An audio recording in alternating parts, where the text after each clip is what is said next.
this community, a small community, of course, and we're geographically isolated, meaning that, we're like maybe 2 hours to the nearest tertiary hospital. We don't have a whole lot of specialized care in this community.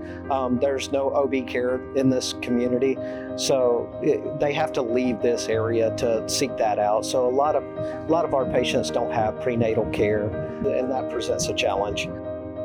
We do deliver a few babies generally a year here, just that's inside the hospital, not counting EMS. And so when you don't do it often, it's always a scary situation. It's scary anyway because we don't have any OB services. We've never had any simulation training here, so we're excited about that, and I think that hands-on actual delivery or emergent situation with the simulation is going to improve the nurses actually doing the procedures and acting on those patients.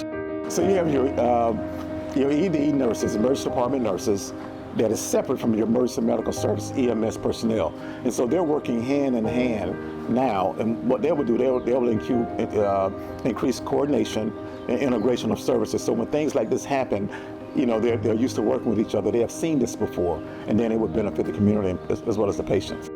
I personally believe that employees are more comfortable in their own workspace, so they're a little more relaxed, able to receive the information a little better, already familiar with the atmosphere. Well, I think we'll all have a better guideline of what's needed and what we should be doing. So I think everybody will be on the same page so we can help each other and be better team members. This has been such a blessing, both to the staff, and I know I'm very confident it's going to benefit the women of Franklin County. I think it's given the staff a lot of confidence, so we really appreciate it.